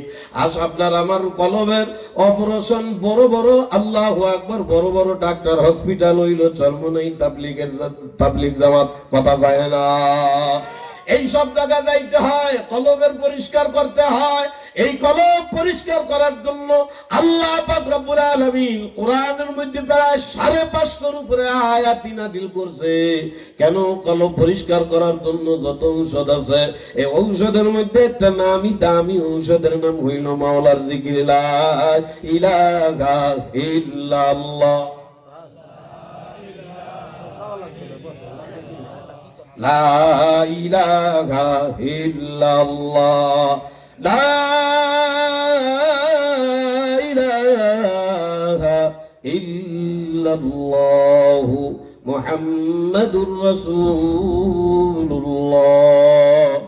এ আদ্রাখালির কলিজার টুকরা বাবারা, এ পর্দাদের মা বোনেরা, মাওলা কলব পরিষ্কার করার জন্য কত গুরুত্ব আপনারা আমারে দেয়। আপনার আমার কোনো খবরও নাই, কোনোদিন চিন্তাও কোনোদিন করলেন না। এজন্য আল্লাহ পাক রব্বুল আলামিন কয়, এক নম্বর ঔষধ হইল আমি মাওলার জিকির করা। আমি মাওলার জিকির করতে করতে করতে করতে করতে জিকির করতে করতে এরপরে হয় ওয়াজদ কলব। ওয়াজদ কলব কারে কয় ও ভাই? সূরা আনফালে কয়, ইন্নাল মুমিনুনা আল্লাযীনা ইযা যুকিরাল্লাহ, মুমিন বান্দা যারা হবে তাদের সামনে আমার মাওলার জিকির, আল্লাহু আকবার, আল্লাহ পাকের কথা বললে ওয়াজিলাত কুলুবুহুম, অন্তর কাঁপা উঠবে। তাফসীরের মধ্যে লেখে অন্তর কাঁপা আবার কারে কয়? কলব কাঁপা আবার কারে কয়? এই কলব কাঁপার মানে সব তাফসীরের মধ্যে আছে। কেউ একটু গুনাহ করতে গেল, এমন সময় মাওলার কথা শোনেন পড়লো, ভয়ে কাঁপা ওঠা মানে ওই গুনাহ থেকে সে ফিরে চলে আসলো, গুনাহ করলো না। কিন্তু আমাদের বর্তমান দুনিয়ার কি অবস্থা? ইমানদার নাম পরিচয় দেয়, দোকানদারি করতে আছে, মসজিদে আযান দেয়, দোকানের মতো দোকান চলে, আপনি আমি ইমানদার হইতে পারি না, কথা কয় না। এ বাবারে, যেই ব্যক্তি একবার ইমানদার হয় তারা আল্লাহু আকবার মসজিদের আযান দেওয়ার পরে দুনিয়াবি ব্যবসা বাণিজ্য তার আর হাতে থাকে না, পইরা যায়। বাবারে, আমার মাওলার কাছে আল্লাহু আকবার টাকা পয়সা, চেহারা সুরত নিয়ে, সুন্দর চেহারা সুরত নিয়ে গেলেই হবে না। এ কলবের মধ্যে কয়েকটা গুণ যদি একবার ভিতরে ঢুকানো যায়, যত কালা কুরসির তুমি হও না কেন ভাইরে, আমার মাওলার কাছে তুমি বড় দামি। হওয়া লাগবে ইসলাহে নফস, কলব আত্মা পরিষ্কার করে যাইতে হবে। এই জন্য দেখেন না, যাদের জিকির আছে, যেই মানুষগুলা বেশি বেশি জিকির করে, যেই মানুষগুলা হাঁটতে চলতে জিকির করে, তাদের ব্যবসা বাণিজ্য, চলা ফেরা, লেনদেন ভিন্ন, আলাদাই থাকে, কথা কয় না। দেখবেন অনেক মানুষ আছে টুপি একখান মাথায় দিয়েছে 6 হাত, পাগড়ি পরে 50 হাত, জীবনও জিকির আজগার করে না। এই লোকের নামাজটাও দেখবেন শুকনা শুকনা নামাজ, কথা কয় না। তার মানে ফাওয়াইলুল লিল মুসাল্লিন আল্লাযীনা হুম আন সালাতিহিম সাহুন, এরা হইল সেই নামাজি যাদের জন্য আমার মাওলা জাহান্নাম বানায়া রাখছে। এরা অধিকাংশ নামাজ পড়ে মানুষে দেখানোর জন্য, কথা কয় না। আল্লাহর জন্য নামাজ কখন হবে আপনার জানেন? যখন কলব সুন্দর হয়ে যাবে। ওরা কলবে সালিম ওয়ালা বান্দা যখন নামাজে দাঁড়ায়, নামাজের মধ্যে বান্দার আল্লাহ ডাইরেক্ট কালেকশন হয়ে যায়, আল্লাহু আকবার হয়ে যাবে। কলবে সালিম করা লাগবে ভাই।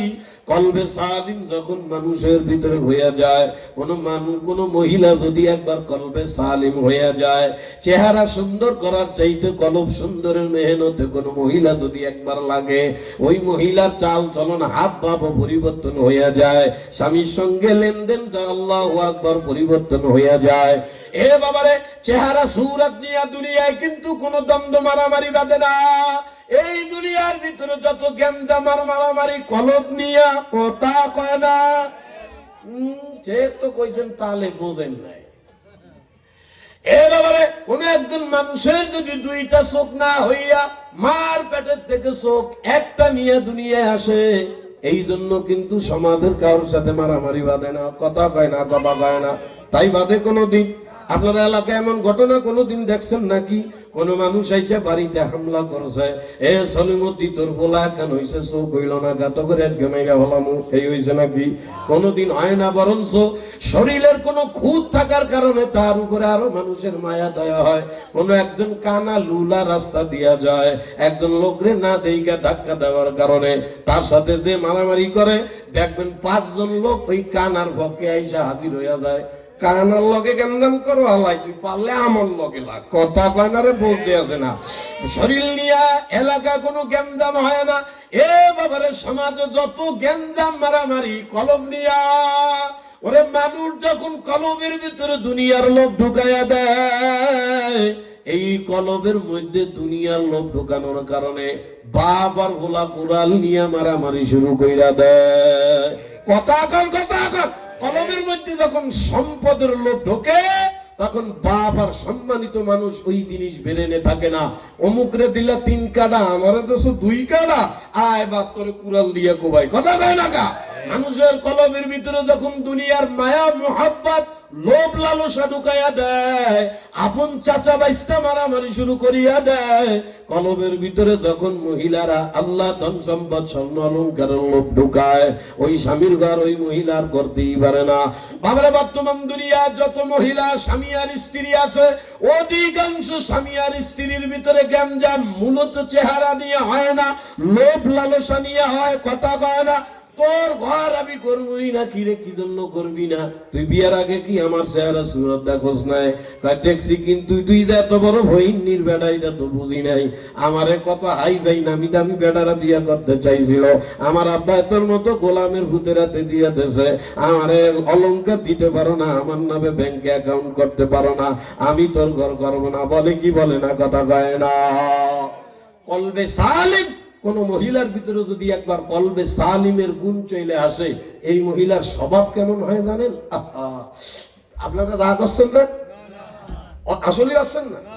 এই কলবে সালিম, একজন মহিলার কলবে সালিম যদি হয়, এই মহিলার স্বভাব কেমন হয়?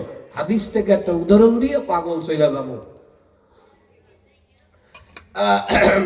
আমার সোনা ভাকি তরিকুল ভাই মাইক লাগাইছে, কি কব ক্ষতি ভাবতেছি না, ভয় লাগতেছে, কিরম জানি একটু টানতেছে। প্রতিদিন শুনলে কি হয়, তো ছোট মানুষ তাতে কি। এ কলিজার টুকরা ভাই, হাদিসের মধ্যে আল্লাহ নবী বলে, হাদিস শুনাইতে আসি, হাদিস শুনে না। ও পর্দা আলের মা বোনেরা, তুমিও আমিও মানুষ, তারাও মানুষ ছিল, তারাও আল্লাহর সামনে দাঁড়াইবে। ও মা, তুমিও মাওলার সামনে দাঁড়াইবা। তাদের কি অবস্থা হবে, তোমার কি অবস্থা হবে? তোমার চাইতে তাদের চেহারা অনেক ভালো ছিল, বিষয়টা এরকম নয়, এরকম না। এই বর্তমানে ফাটাফাটি নায়িকার মতো চেহারা, এদের জন্য যুবকরা পিছনে লাইন, খালি চেহারা পাগলের লেগা। আর আগের আমলের মহিলাদের চেহারা ছিল না, কলবটাকে যখন পরিষ্কার করছে আল্লাহ পাক তাদেরকে এমন ভাবে কবুল করছে। নাম একটা ছোটখাটো বইলা যায়, রাবেয়া বসরি নামক একজন মহিলার নাম শোনেন না? এমন মানুষ দুনিয়া আছে? আমার তো মনে হয় না। শোনেন নাই কথা? রাবেয়া বসরির বর্ণনা করে প্রায় আল্লাহর ওলিরা। আমি রাবেয়া বসরির কোন ঘটনা আপনাদের বলবো না, ভয় পাইয়েন না ভাই। রাবেয়া বসরি কি খুব নামকরা মহিলা, সুন্দরী মহিলা ছিল নাকি? না, একেবারে কাইলা কুচ্চা কাইলা, পাতের পাড়ির কাইলার চাইতো, তলার কালের চাইতো রাবেয়া বসরির চেহারা কালো ছিল।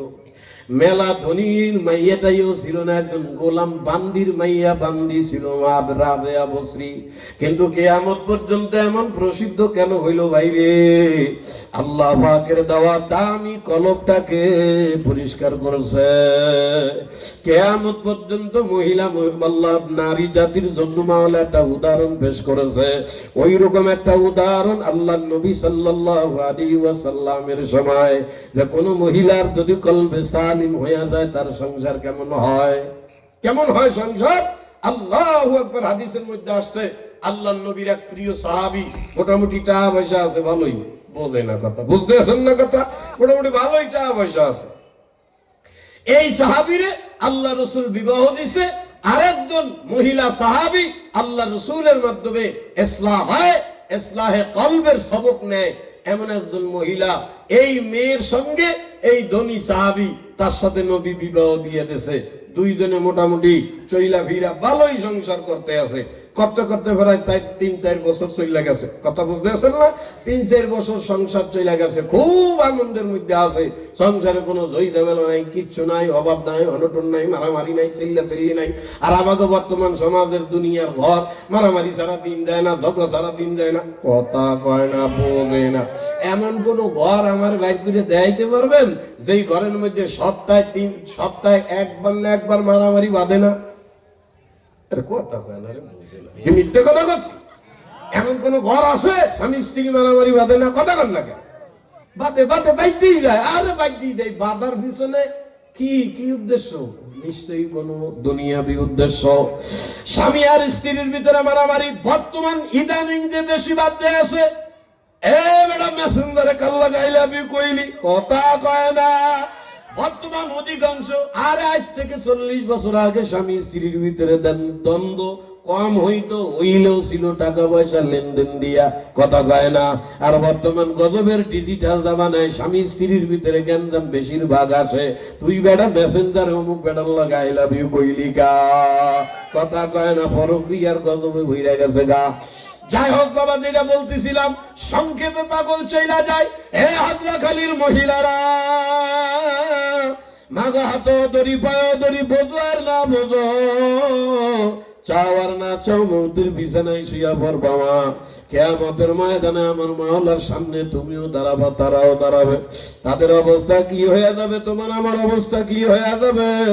আল্লাহু আকবার। এই মহিলা সাহাবী আর এই যে আল্লাহর নবীর সাহাবী, দুইজনের বিয়ে দেশে প্রায় 2-3 বছর হয়ে যায়।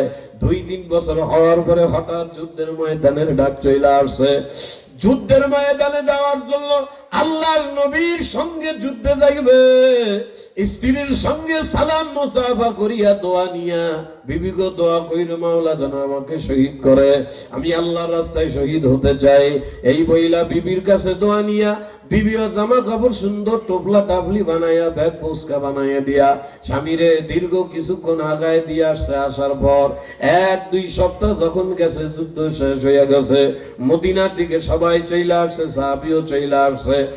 এ বাবার ওই সাহাবী আল্লাহ রাসূল সাল্লাল্লাহু আলাইহি ওয়াসাল্লামের দরবার থেকে কথাবার্তা শেষ করে বাড়ির দিকে যখন রওনা হয়, হাঁটতে হাঁটতে হাঁটতে হাঁটতে যখন বাড়ি আসে, প্রায় রাত হইয়া যায়। ঈশার ওয়াক্ত বাবার চইলা যায়, ঈশার নামাজ পড়া রওনা হইছে। ঘরে আইসা টোকা মারে আর স্ত্রীকে যেই ডাক দিছে, স্ত্রী লাফ দিয়ে দৌড়ায় দরজা খুইলা, দুইজনে কুশল বিনিময় সালাম মুসাফা করিয়া, ও স্বামী গো দেখি কোথায় ক্ষত হয়েছে, যুদ্ধের ময়দানে গেছেন, আমি দোয়া করেছিলাম। ও স্বামী, আপনি আমারে শহীদ হইতে চাইছিলেন, আল্লাহু আকবার, আমি আপনাকে গাজী হওয়ার জন্য মাওলার দরবারে দোয়া করেছি, আসেন বসেন। দীর্ঘ পথ যুদ্ধের ময়দান থেকে সফর কইরা আসার কারণে স্বামীর শরীরটা বড় ক্লান্ত। স্বামী খাটের উপরে বইসা বিবিরে ডাক দিয়া কয়, বিবি গো বড় ক্লান্ত শরীর, যা দিবা দাও, তবে আগে আমার একটু ঠান্ডা এক গ্লাস পানি খাওয়াও। কথা কয় না, বোঝে না, চায় না পানি, যাই দেবা আগে এক গ্লাস ঠান্ডা পানি দাও। তোমার হাতে এক গ্লাস ঠান্ডা পানি খাইয়া অন্তরটারে আগে ভিজাই। স্ত্রী তাড়াহুড়া করে দৌড়ায় ঘরের মধ্যে যায় দেয়, ঘোলটি বাজি, কিচ্ছুতে পানি নাই। বোঝে না রে, বোঝে না, বলতে আছেন না, ঘরের মধ্যে পানি নাই। ও হাজরাখালীর বাবারা, এখন তো ডিজিটাল হয়ে গেছে, চাপ দিলেই মোটর করে আর পানি ভরে রে ময়না পাখিরা। ওই আমলে চাপ দিলে আর পানি পড়তো না, দড়ি বালতি দিয়া কুয়ার থেকে পানি উঠানো লাগতো। ঘরে যখন পানি নাই, কয় স্বামী গো ঘরের পানি ফুরাইয়া গেছে, খেয়াল করতে পানি নেই, একটু বসেন, আমি পানি আইনা দিতাছি। ঘর থেকে বাইর হইয়া দড়ি বালতি বাইন্দা কুয়ার থেকে পানি উঠাইতে উঠাইতে মাঝখানে বেশটা সময় চলে গেছে, কিন্তু সাহাবী তো বড় ক্লান্ত, বোঝে না। হাইটা হাইটা আসছে, বড় ক্লান্ত। ওই খাটে যেখানে যে কাইট হইয়া বইছে, বিবি পানি নিয়ে আসতে আসতে ক্লান্ত শরীর তো ঘুমায়া পড়ছে। তো ঘুমায়া পড়লে বিবি ঘরে আইসা গ্লাসের মধ্যে পানি ডাইলা সামনে আইনা দেয়, আমার সোনা পাখি স্বামী ঘুমায়া পড়ছে। এখন পানি নিয়ে দাঁড়ায় রয়েছেন, স্বামীরে ডাক দেবে, আরে তৃষ্ণা লাগছিল, পানি চাইছে, ক্লান্ত শরীর ঘুমায়া পড়ছে, গায়ে হাত দিয়া ডাক দিবে। এমন সময় মনে করে, আরে এত দূর সফর কইরা হাইটা হাইটা আসছে। ওই জামানায় তো আর মোটর সাইকেল ছিল না রে দাদু, মোটর সাইকেলে যাবে, হাইটা হাইটা বহু মাইলকে মাইল দৌড়াইয়া জিহাদ করতো, জিহাদের থেকে আসতো। এই ঘুমটা তাইলে মজার ঘুম, যদি ডাইকা ভাঙ্গা দিয়ে আমার স্বামী মনে কষ্ট পাইবে। না না, পান স্বামীরে ডাক দেওয়া লাগবে না, স্বামী যখন উঠবে তখন স্বামী পানি খাইবে, তাইলে আমি পাশে ঘুমাইয়া যাই। বিবি আবার শুইয়া শুইয়া মনে মনে কয়, আমিও ঘুমাইলাম, রাইত হয়ে গেল, যদি উইঠা আবার পানি চায়, আমার কয়েকবার যদি ডাকে, কাঁচা ঘুম, যদি না উঠি স্বামীর সঙ্গে বেয়াদবি হয়ে যাবে, তাইলে কি করা যায়? পানি নিয়ে দাঁড়ায় রইছে, সারা রাত পানি নিয়ে দাঁড়ায় রইছে। সাহাবী ওই ক্লান্ত শরীর নিয়ে এক কাইতে ঘুম দিছে। বাবারে প্রায় ফজরের আযান দেবে দেবে দেবে দেবে এমন সময় ঘুমটা সাহাবীর ভেঙে গেছে, মানে কাজ ফিরতে যাইয়েই ঘুম ভেঙে গেছে, এমনি বেরেনে পড়ছে। আমি তো পানি চাইছিলাম, তাকায়া দেখে বউ পানি নিয়ে দাঁড়ায় রইছে, পানিটা খাইছে, খাইয়া দরজার দিক দিয়ে যেই চোখ গেছে, অমনি আকাশের দিকে তাকায় দেখে, আরে আল্লাহ, পানি চাইছিলাম কখন আর দিল কখন? আপনারা মনে হয় বুঝতে আছেন না। আজ থেকে 40, আজ থেকে এই যে 60, 70, 80 বছরের মুরব্বী যারা আছে এনাদের কাছে জিজ্ঞাসা করেন, এখনো এমন মুরব্বী দুনিয়ায় বাইচে আছে যারা ঘড়ির টাইম চিনে না, সূর্যের ছায়ায় টাইম কইতে পারে। কথা কয় না। আপনারা ডিজিটাল বাবারা বুঝবেন না। আমি দেখছি মাদারি ঘুরে বেড়া এখনো বাচ্চা রয়েছে তারা। আমি কয়েকদিন পরীক্ষা করছি, একটা কাঠি এরকম পুইতে দিয়ে ঠিক দুপুরের টাইমে কাঠি পুইতে দিয়ে কইছি, দাদা কত দিহি এখন কত বাজে? এ বেটা রইদের ওই কাঠির ছায়া দেখে কইছে বেশি সে বেশি 15 মিনিট এর আশপাশ হইল, কিন্তু একেবারে রাইট। বুঝতে আছে না কথা? এই সূর্যের ছায়া দেখে বেচারা টাইম কইয়া দেয়। সাহাবী দরজার বাইরে থেকে আসমানের দিকে তাকায়, আরে আল্লাহ দি প্রায় ফজর হয়ে গেছে। এ বিবি, বিবির চোখ দুইটা লাল হয়ে গেছে। সারা রাত পানি নিয়ে দাঁড়াইছিল বিবি আমার, সাথে সাথে হাতটা দইরা বসায় কয়, কি ব্যবহারটা করলি রে বিবি? থইয়া তো ঘুমাইতেও পারতি পাগল, আমি উঠলে চাইলে আবার দিতে। কারণ স্বামী গো, আপনি এত হারামের ঘুম দিছেন, ডাইকে নষ্ট করবো আমার মনটা চায় নাই। আবার আপনি, আমি ঘুমায় পড়বো, আপনি আমারে ডাকবেন, আমি যদি উঠতে না পারি তাও তো একটা বেয়াদবি হয়। এই জন্য আমি দাঁড়ায় আছিলাম। স্ত্রী স্বামী এত খুশি হয়ে গেছে, বিবিরে পাশে বসাইয়া কয়, ও বিবি, যেই ব্যবহারটা তুই আজকে আমার করলে আমার কলিজাটা ঠান্ডা হয়ে গেছে। যা বিবি, তোরে আমি ঘোষণা দিলাম, আজকে তুই যা চাইবি আমার কাছে আমি তোরে দিয়ে দেব। বোঝে না কথা? আমাদের সমাজের ভিতরে অনেক পুরুষ স্ত্রীর সাথে এই ব্যবহারটা করে না অধিকাংশ। এই যে আজকে এই ওয়াজ করলিয়ে মাহফিল আলারা এই খেপে আমার উপরে দেয় না, এই হুজুরে আনলাম, কার কোনোদিন আনা লাগবে না, আমাকে বিরুদ্ধে ওয়াজ করেছে। এগুলা সুন্নাত। বাহির থেকে কোথাও আসলে বিবির জন্য কিছু কিনে আনা, বিবির একটু কিছু পুরস্কার দেওয়া, এ না। বর্তমান দুনিয়ার অধিকাংশ স্বামীরা মনে করে বিয়া করছি বান্দির বাচ্চা, আমি যা এখন খালি তাই বলবে। কথা কয় না, বোঝে না। ওনারা খালি চায় বিয়া এখন করছি, আমার খালি উজুর উজুর করবেন, আমি খালি হুকুম হুকুম করবো। ও অততে ভালোবাসা যায় না দাদা। সংসার কি আর খালি খালি ভাঙ্গে? নিজেরা একেবারে লাট সাহেব মনে করিয়া বউরে খালি খাটাইবেন খাটাইবেন, জীবনে একটু আনন্দ অনুষা। আল্লাহ রসুলের হাদিস পড়েন না তো জীবনে কোনোদিন? নবী বাহিরে যখনই যাইতো, বাড়িতে আসার সময় আয়েশার জন্য কিছু আনতো, ফাতেমার জন্য আনতো, এক এক স্ত্রীকে এক এক ভাবে বিনোদন দিত, আনন্দ দিত। এই জন্য আল্লাহর নবীর 11 বিবি থাকা সত্ত্বেও কোন বিবি কোনদিন আল্লাহ রসুলের উপরে রাগ হবে। এই অনেক স্ত্রীরা এমন অনেক ছিল, এরা সুযোগ খুঁজতো যে নবীর দ্বারা এমন ব্যবহার হোক যে আমি একটু রাগ দেখাবো, এইরকম সুযোগও বিবিরা পাইতো না। আর আমাকে সমাজের অবস্থা, বাবা বিয়ে এখন করছি, এইটার আমি যা এখন না হলে তালাক, তোর মা তালাক, যে হুজুর বিয়ে দিয়েছে হুজুরেও তালাক। আসেন কে খালি, আসেন কে? সুন্নাত খালি হুজুর একটু ওয়াজ কইরেন। এই এলাকার বিটিরা না স্বামীর কথা মতো শুনতেই চায় না। তুমি কয়দিন শুনছো ভাই? সিলিপ দেখান দিলা, কথা কয় না, বোঝে না। খালি মহিলাদের বিরুদ্ধে ওয়াজ করো, মহিলারাই করে না, মহিলারাই করে না। ও ভাই, সুন্নত তো দুই দিকে, স্ত্রীর দিকেও খেয়াল রাখবেন, স্ত্রীও আপনার দিকে খেয়াল রাখবে। খালি মহিলাকে ওয়াজ শোনাইতে হুজুর করে কন, মহিলাদের যেই হক এগুলা কি আপনি আদায় করেন কিনা? কথা কয় না। আমরা বর্তমান দুনিয়ার মানুষ এত খারাপ হয়ে গেছি, স্ত্রীর ঘরের মধ্যে 19 থেকে 20 হইলেই যুদ্ধ শুরু কইরা দিই। আরে ভাই, এ বর্তমানে অধিকাংশ, সেদিনও দেখলাম রাস্তা দিয়া দাঁড়াইছি, আরে রাস্তার মধ্যে মারামারি শুরু হয়ে গেছে। মানে রাস্তার পাশে ঘর, ঘরের মধ্যে মারামারি করতে করতে রাস্তায় পড়ছে। কিরে বাবাই বেড়াই বিডি এমন মারামারি লাগাইলো কা? ভালো করে বললাম, এ বেড়া ভাত খাইতে বইছে, ভাতের মধ্যে নুন বেশি হয়েছে, দেখ গরম আইডিয়া লাগবে। কথা কয় না। আছে না, আছে না, এরকম আছে না? ভাতে নুন হইলে বউরে মারে, তরকারিতে নুন হইলে বউতে মারে, এই করলে সেইতে মারে। তুমিও এমন বহু কাম করো যেটা বউর পছন্দ না, তখন তোমারে মারলে কেমন লাগে? হ্যাঁ, শরীয়তের খেলাফ কোনো কাজ করলে আল্লাহর নবী বেশি থেকে বেশি ছোট্ট একটা লাঠি রাখতে কইছে, বিডে আসতে 2টা বাড়ি দিবা, যাতে শরীয়ত বিরোধী কোনো কাজ না করে। তা নুনে, তরকারিতে নুন বেশি হয়, এটা শরীয়ত বিরোধী কাজ, এটা তো অনিচ্ছা হয়ে গেছে। খালি আমনে কারে কার গুজারিয়া তো মনে করছে কমুনে। আরে কথা কয় না, এ বলায়, বলার কথা মেয়া, বলায় এক বেড়া, এক গাঁদাখোর বললেন, কথা বললেন, গাঁদা মাদা খাইয়া বাড়িতে আহে, সকাল বিকাল 2 বেলা বউরে না মাইরে ও নাস্তাই করে না। এই স্বভাবের বেটা নাই দেশে। আপনার আমার রাগ আছে, সকাল বিকাল দুই বেলা মারামারি না করিয়া বেটা ভাতই খায় না, অর্থাৎ এলাকার মধ্যে প্রসিদ্ধ হয়ে গেছে।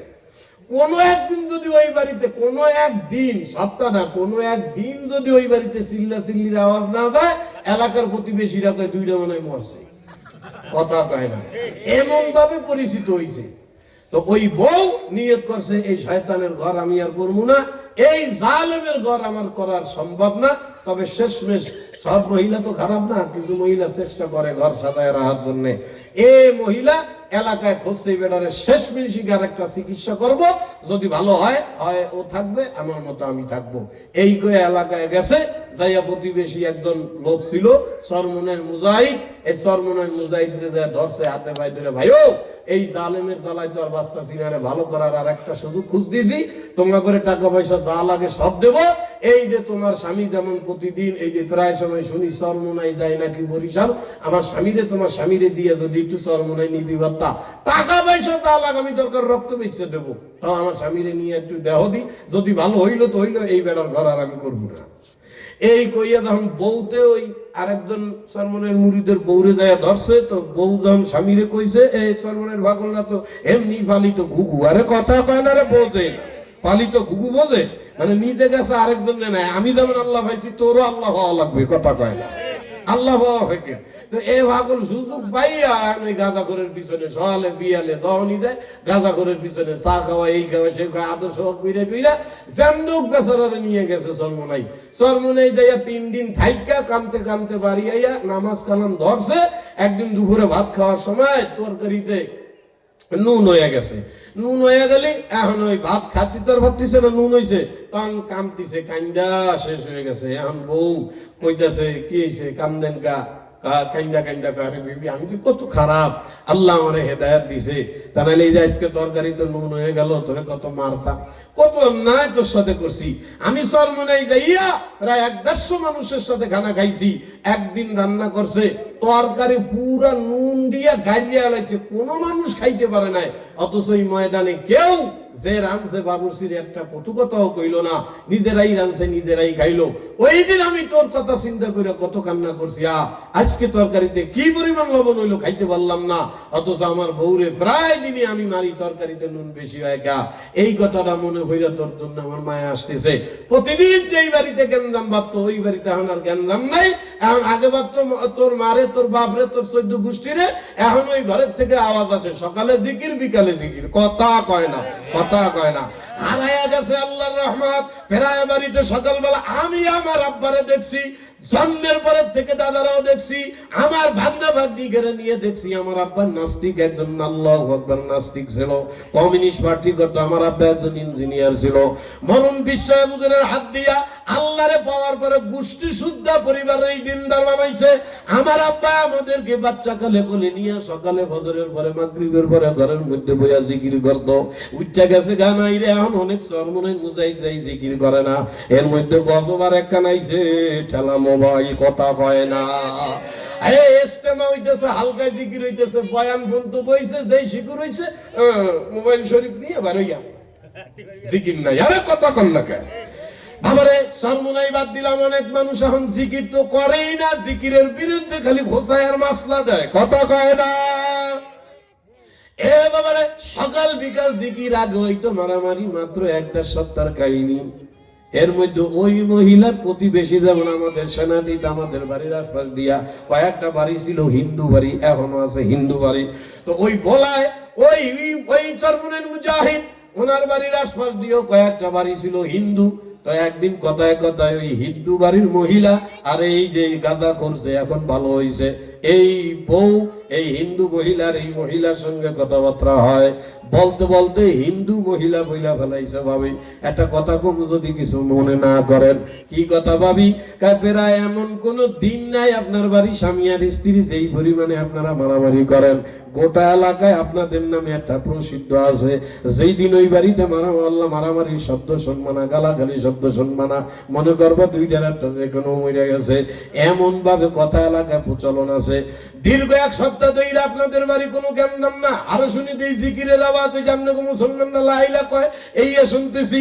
মহিলা মিসকে হাসি দিয়া কয় আলহামদুলিল্লাহ, আমি তো চাইছিলাম ওইটারে ছাইরেই দিব, শেষ চিকিৎসা করছি মানুষজন দিয়া ওই বরিশালে আল্লাহর কুতুব চরমনাই ময়দানে পাঠাইছিলাম, ওইখান থেকে আল্লাহ কি জানি করছে, ভালো হয়ে আইছে। এখন আইসা আমি যত অন্যায় করি যাই করি আমার সাথে আর খারাপ ব্যবহার করে না। এখন আমরা মোটামুটি আলহামদুলিল্লাহ খুব ভালো আছি, আমাদের মধ্যে কোনো দ্বন্দ্ব নাই, জ্ঞানরাম নাই। এই শুই না হিন্দু মহিলা আশ্চর্য হয়ে গেছে।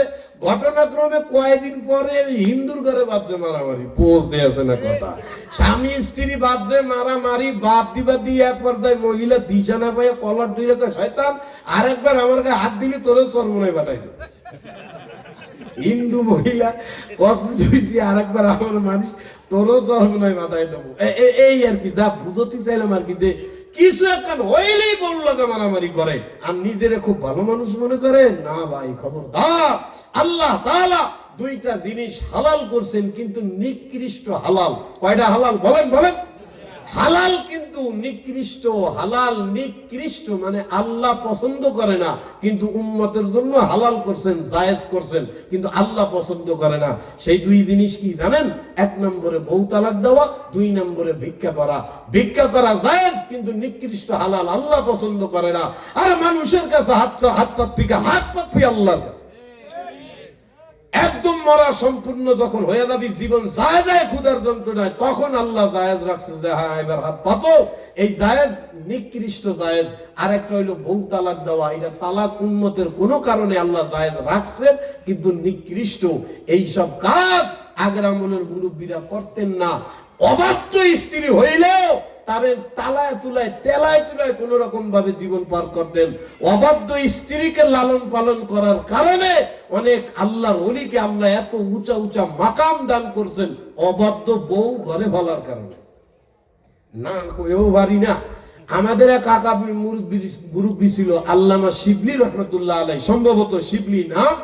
উনি কেমনে কেমনে খবর পাইছেন একজন শায়েখ, একজন আকাবির, ওনার কাছে মুরিদ হইলে অল্প টাইমে উনি যে সবক দেয় তাতে ইসলাহে কলব তাড়াতাড়ি হয়, কলবে ইসলাহ করা যায়।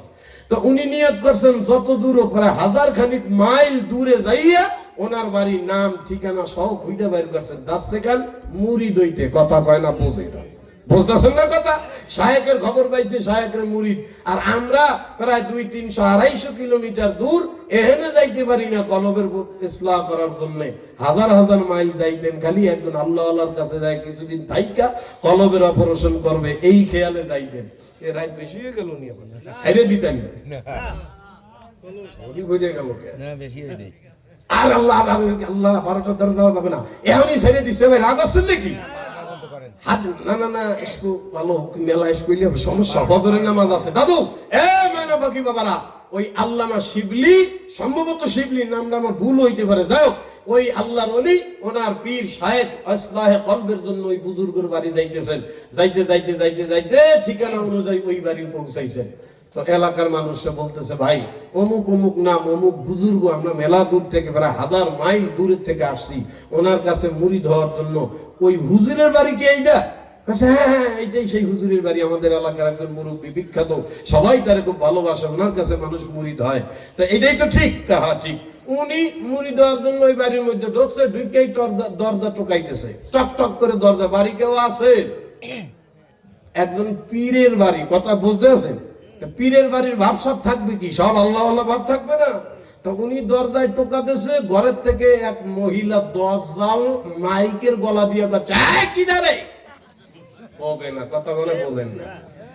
মহিলা কণ্ঠ বাঘের মতো হুঙ্কার মারছে, ওনার কইলে হুগে গেছে, আল্লাহ কোন পীরের বাড়ি আছে? এই পীরের বাড়ির মহিলাকে কণ্ঠের এই অবস্থা। তা উনি ভাবছে অবাধ্য কাজের লোক টোক থাকতে পারে, বেয়াদব টাইপের কাজের মহিলা তৈরি হবে, বোঝেন নাই কথা? এত মানে কাজের মহিলা। ফিরে আবার উনি ভয় পাইছিল, আবার যায় টোক টাকতেছে, এই মিজাজটা কিন্তু খারাপ হচ্ছে, বারবার দরজায় টোকা দেয় কে? তা উনি ডাক দিয়ে করছে, দেখেন আমি অনেক দূরের থেকে আসছি, অমুক হুজুরের বাড়ি ঘর এইটা না? হ্যাঁ ওনারই বাড়ি এইটা, কি আপনি কি চান? দেখেন আমি হুজুরের কাছে আসছি মুরিদ হওয়ার জন্য। উনিকে কি হওয়ার জন্য? আমি মুরিদ হইতে আসছি। আল্লাহ বাদাম পীর ছিল কবে? বউ বউ আল্লাহ রলির বউতে কয় বাদাইম্মা আবার বিয়ে রইল কবে? উনি হুইনে আল্লাহ নাউযুবিল্লাহ আস্তাগফিরুল্লাহ কয় কি আমনে কে হুজুরে বাদাইম্মা করছেন কা? এই সমস্ত ভংসঙ্গের দ্বারা আইসো বিয়ে রইতে, এইটা আবার বিয়ে রইল কবে? এত জানি না। মানুষের বুঝতে পারো নাই মুড়ি দইতে বেড়া ভাগ আনতে নাইলে খাবি মায়। উনি হুইনালা আওলা কুয়াতা কইয়া বাইরে বাড়ি আটা শুরু করছে। আল্লাহ আল্লাহ আমার বাঁচাইছে। এ কোন হুজুরে দেড়াইছিলাম কলম এসলা করতে, এ বেটার বই তো ঠিক নাই, তো মুড়ি ঠিক করবে কেমনে? কথা কয় না, বোঝে না, বুঝতে আছেন না কথা? এই চিন্তা কইরা চইলা যায়, যাইতে যাইতে যাইতে বেশ খানিক দূর যখন চইলা যায়, আল্লাহু আকবার, তখন দেখতেছে জঙ্গল থেকে এক আল্লাহর বান্দা বাইরেইতেছে। বাইরেইতেছে কিন্তু আল্লাহর বান্দা বাঘের উপরে সওয়ার করা, সুবহানাল্লাহ কয় না? বাঘের উপরে সওয়ার করা, আর বাঘরে চালাবার জন্য হাতে একটা লাঠি, ভালো করে দেয়, এটা লাঠি না, এটা বিষধর একটা সাপ। সাপ রে লাঠি বানাইয়া বাঘরে ঘোড়ার মতো বানাইয়া জঙ্গল থেকে বাইরে আইতেছে। দেখি আল্লাহ রে আল্লাহ, যে লোক বাঘরে আল্লাহ সওয়ার বানাইতে পারে, বাহন বানাইতে পারে, লাঠি সাপের লাঠি বানাইতে পারে, এই লোকই তো বড় বুজুর্গ আল্লাহওয়ালা। তাই এর কাছেই তো আমার মুড়ি দেওয়ার দরকার। আমি গেছিলাম কোন পাগলের দ্বারে, এই বইলা হাঁটতে হাঁটতে যাইয়া হযরত এই যে একটা কারামত দেখলাম, আপনি বাঘরে সওয়ার বানায় ফলাইলেন আর সাপরে লাঠি বানায় লাইলেন। আপনার কাছে আসছি হুজুর, আপনি আমার ইসলাহ নফসের ওষুধ দিয়ে দেন, আমার কলব পরিষ্কার করা লাগবে, আমি কলবের রোগী। আল্লাহর ওলি ডাক দিয়া কয় বাবা বাড়ি কই আইছিলা? কার কইেন না, আইছিলাম এক বাদাইম্মা মার্কা হুজুরের দ্বারে। বাদাইম্মা মার্কা হুজুরের দ্বারে আইছিলাম, যাই বেটার বউ ঠিক নাই। কয় তার নাম কি? কয় নাম এই। কয় তুমি আমার দ্বারে নিয়ে আমার বদনাম কও, বুঝতে আছে না? তুমি যেই বাড়িতে বিড়ির দাবর খাইয়া আইছো, আমি সেই বিড়ির বেড়া, আমি সেই হুজুর। লোকটা অবাক হয়ে, আরে আল্লাহ, এন্ডে কি দেখলাম, বউ দেখি দজ্জাল আর আমনে দেখি বড় কামের। কথা কইতে কইতে বাড়ি নিয়ে যায় বসাইয়া, নাস্তা পানি তো নিজের হাতে তৈরি করছে। বউ তো 32 ক্যারেটের বোঝে না কথা, 22 ক্যারেটের বউ, ওইটা আবার নাস্তা খাওয়াইবো বানাইয়া। ও নিজে নাস্তা বানাইয়া মুরিদরে আল্লাহু আকবার মেহমানদারি করে, তার নিজের কষ্ট দেখা মুরিদে ডাক দিয়া কয় হুজুর কেমনে সহ্য করেন আপনি এমন একজন বউ ঘরে নিয়া? আমরা হইলে কবে সাইরা দিতাম হুজুর, এমন বেয়াদব মার্কা বউ নিয়ে কেমনে সংসার করেন? আল্লাহর ওলি ডাক দিয়া কয় বাবারে, চাইলেই তো বউ সাইরা দেওয়া যায়, বউ ছাড়াটা আমার মাওলা পছন্দ করে না।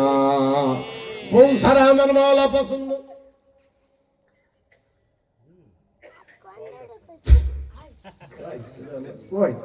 এবার কথা কি বলতে আছে? ডাক দিয়া কয় ও বাবা রে, চাইলেই তো আমি সারিয়ে দিই, আমার এমন লক্ষ লক্ষ মুরিদ আছে, তার মাইয়া আল্লাহকে বিয়া দেওয়ার লাইগা পাগল। দিক নিকৃষ্ট দুইটা জিনিস, ভিক্ষা করা আর বউ তালাক দেওয়াই। তালাক আমার মাওলা পছন্দ করে না। এটা আমার বিবি যত খারাপ হোক, আমি আমার বিবিরে ছাড়ি নাই, অবাধ্য বিবিরেই আমি মাইনা চলতাছি। এই অবাধ্য বউকে ঘরে পালার কারণে আল্লাহ তাআলা আজকে আমার এই মাকাম দান করেছে। তারপরে মানুষ আপনারে ভুল বোঝে। মানুষ ভুল বুঝলে আমার কি আসে যায়? আমার দরকার মাওলারে রাজি করা, কথা কয় না। আমার দরকার মাওলারে রাজি করা। ও বাবা রে, আমিও মানুষের উপরে এহসান করি, এমন অবাধ্য বেয়াদব বউ যদি আমি ছাইরা দিই, এ মহিলা আরেক বেড়ার ঘরে যাবে, সে আমার মুসলমান ভাই, ও আমি ওরে ছাইরা দিলে আরেক বেড়ার ঘরে যায় এভাবে জ্বালাইবে। এই জন্য আমি নিয়ত করেছি, ছাইরা দিলে আরেক বেড়ার ঘরে যায় জ্বালাইবে, ওই জ্বালাটা আমি সহ্য করি, আমার আরেক ভাই এই সহ্য করতে পারবে না। আমি এই অবাধ্য বিবি পালার কারণে আল্লাহ আমার এই মাকাম দান করেছে। এই জন্য হাজরা কালীর বাবারা, কিছু হইলেই বউর গায়ে হাত দিও না, কিছু হইলেই বিবিরে তালাক ফালাক কথা শব্দ ব্যবহার কইরো না। যেটা বলতেছিলাম মনে হয় ভুলে গেছেন, ওই যে সাহাবীর কথা মনে আছে? মনে আছে? আরে ভুলে গেছে? মনে আছে?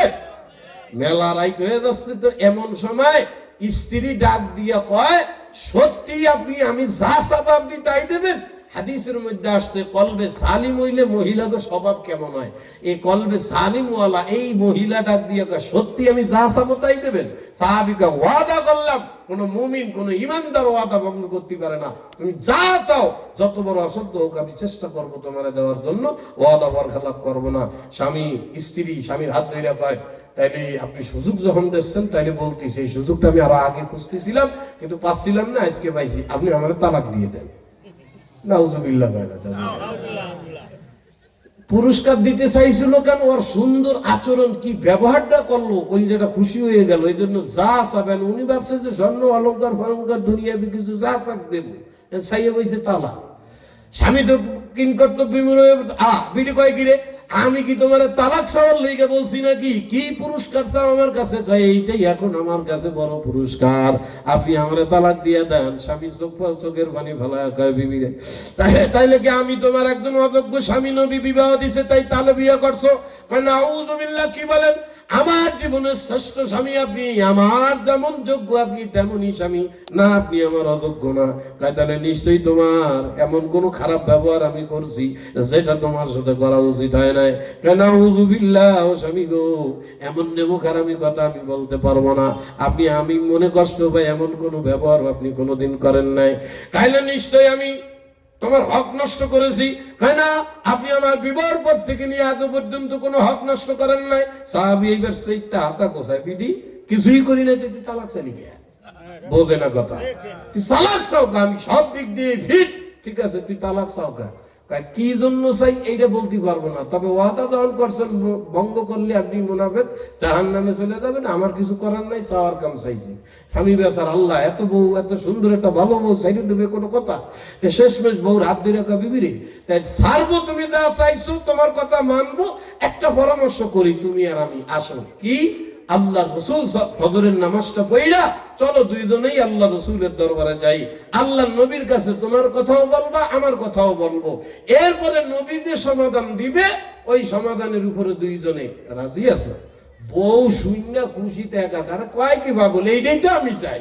নবী দা কবে তাই আমি আপনাদের তালাক চাচ্ছি তো কোনো একটা কারণে। হ্যাঁ, নবী জানে ভালো করিয়া।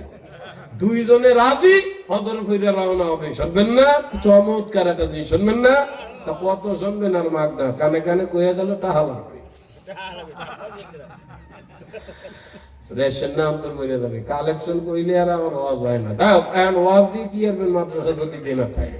এই ভাই, ইনশাল্লাহ মাদ্রাসার জন্য কেউ কিছু দেবেন নাকি? আছেন? ওই যে আমার এক সোনাভাগী দাঁড়ায় গেছে, কি নাম? কি নাম? ওবায়দুল শেখ। কত সোনাভাগী? কত? 5